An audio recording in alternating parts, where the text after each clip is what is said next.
Hello everyone. तो दोस्तों यहाँ पे आप देख सकते हो कि जेके भोपी की ओर से मैंने ऑलरेडी कवर भी किया, लेकिन फिर भी देख लो आप यहाँ पे, ताकि डाउट्स वगैरह जो है ना आपके वो क्लियर हो जाए। देखो जेके भोपी की ओर से दोस्तों जो यहाँ पे 10th base paramedical diploma courses हैं, जिनमें आप एडमिशन करते हो, जैसे एफएम पीएचडब्ल्यू हो गया, आप लोग जानते हो दोस्तों, एफएम पीएचडब्ल्यू, एमएम पीएचडब्ल्यू, ऐसे जो कोर्सेज़ हैं इनमें अब जो 10th बेस है, ये क्या है, 10th बेस्ड कोर्सेज़ हैं। तो इनमें अगर आप एडमिशन लेना चाहते हो, वेरियस जो यहाँ पे कॉलेजेस इंस्टीट्यूट्स हैं यूटीएफ जेएंडके में, तो इसके लिए यहाँ पे बोर्ड की ओर से एक स्ट्रे राउंड कंडक्ट कराया जा रहा है। देखो, conduct of stray round of physical counselling for upgradation के लिए भी है।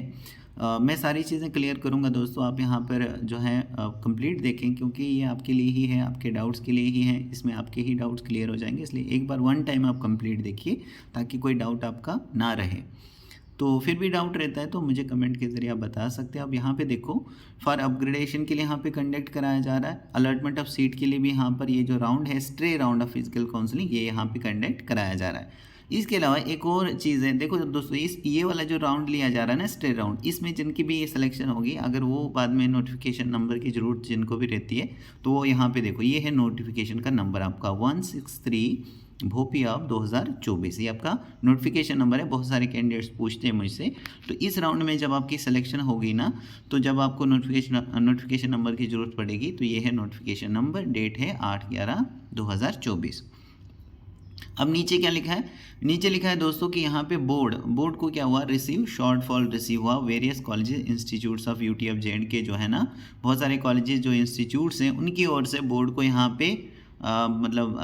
रिसीव हुआ शॉर्टफॉल। मतलब ऐसा कॉलेजेस इंस्टीट्यूट्स ने जेके भोपी को बताया कि हमारे कॉलेजेस में अभी भी पूरी तरह से सीट्स वगैरह फिल नहीं हुई हैं, तो इसलिए और ये कब रिसीव हुआ, जब यहाँ पर सेकंड मोप राउंड एमओपी, यहाँ पे देखो सेकंड मोप अप राउंड जो यहाँ पे लिया गया था ना, उसके बाद यहाँ पर जेके भोपी को रिसीव हुआ शॉर्टफॉल कॉलेजेस की ओर से कि अभी भी हमारे कॉलेजेस वगैरह में सीट वगैरह जो हैं वो खाली हैं, ठीक है, पूरी तरह से अभी फिल नहीं हुई है। तो इसलिए यहाँ पे जेके भोपी यानी बोर्ड ने यहाँ पे क्या किया कि इसी चीज़ को देखते हुए इन्होंने यहाँ पे सोचा कि हम एक स्ट्रे राउंड जो है यहाँ पे लेते हैं, स्ट्रे राउंड ऑफ फिजिकल जो यहाँ पे काउंसलिंग है वो हम यहाँ पे कराते हैं। और इसमें यहाँ पे देखो शेड्यूल क्या रखा है, इन्होंने शेड्यूल रखा कि 14/11/2024 थर्सडे के दिन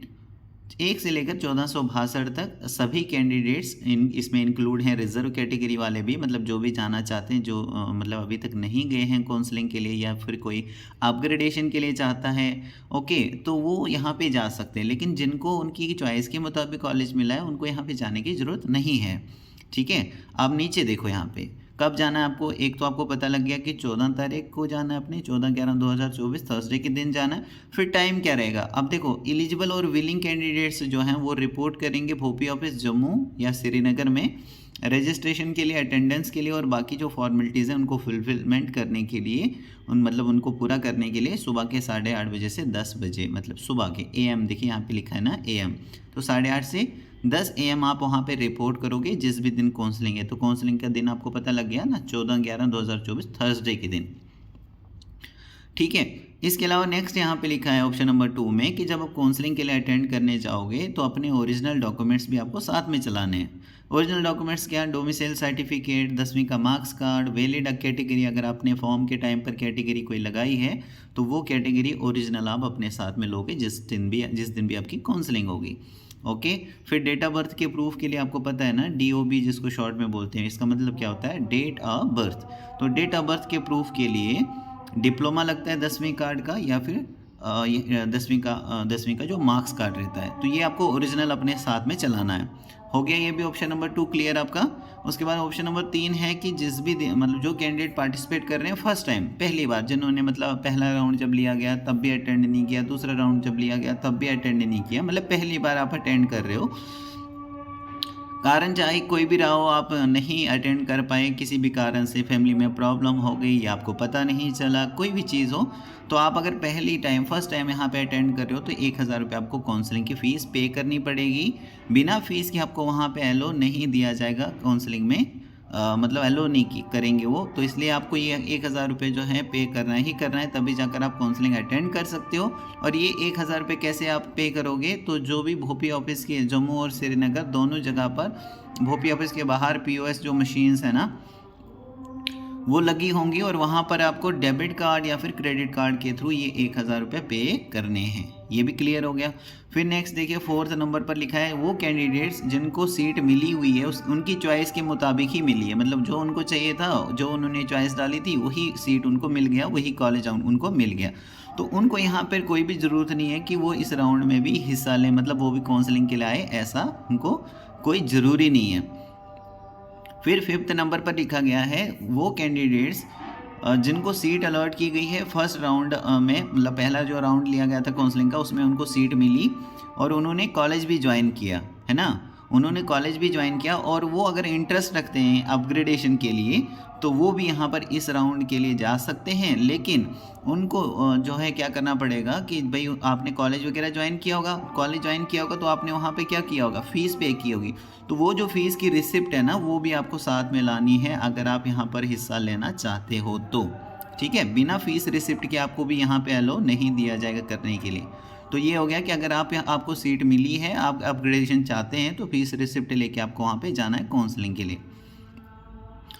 उसके बाद दोस्तों नीचे लिखा है 6th नंबर पर वो कैंडिडेट्स जिनको यहाँ पे सीट मिली थी फर्स्ट राउंड में और उन्होंने सेकंड राउंड जब लिया गया था, सेकंड मॉपअप राउंड लिया गया था, तो उसमें उन्होंने अपग्रेडेशन के लिए मतलब वो गए थे एंड हैव अपग्रेडेड, तो उन्होंने वहाँ पे अपग्रेड भी किया है, तो वो अब यहाँ पे एलिजिबल नहीं है, मतलब वो अटेंड नहीं कर सकते। इस चीज़ का आप ध्यान रखना कि पहले राउंड में जिनको सीट मिली है और सेकंड राउंड में उन्होंने अपग्रेडेशन के लिए भी वो आए हुए हैं, तो अब वो यहाँ पे नहीं जा सकते, ठीक है। और उसके बाद फिर यहाँ पे नेक्स्ट आप यहाँ पे देखो वो कैंडिडेट्स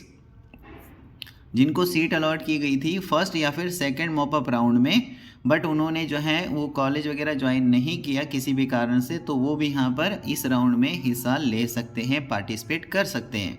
नेक्स्ट 9th नंबर पर आप देख लीजिए यहाँ पे क्या लिखा है, बोर्ड है the board shall firstly conduct the counselling of horizontal. तो पहले बोर्ड क्या कंडक्ट करेगा, हॉरिजेंटल और रिजर्व कैटेगरी के जो कैंडिडेट्स हैं उनकी यहाँ पर जो है वो काउंसलिंग कंडक्ट कराया जाएगा। उसके बाद फिर which are received a shortfall after, तो यहाँ पे देखो फिर से मैं बता देता हूँ, the board shall firstly conduct the counselling of horizontal and reserve category candidates which are received as shortfall after, तो जो भी यहाँ पे शॉर्टफॉल रिसीव हुआ ना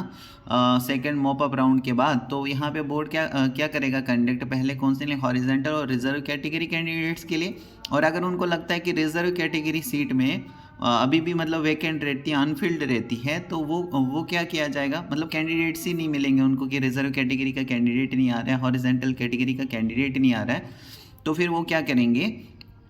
उस सीट को यहाँ पर ये ओपन मेरिट में क्या मतलब ओपन मेरिट में वो कन्वर्ट करेंगे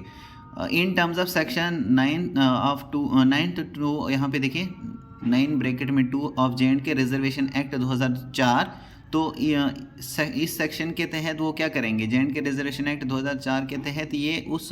कैटेगरी वाली सीट को ओपन मेरिट में कन्वर्ट करेंगे और फिल करेंगे अकॉर्डिंगली, फिर एज पर द मेरिट के बेसिस पर फिर वो जो सीट है वो फिल की जाएगी। ठीक है, समझ में आ रहा है।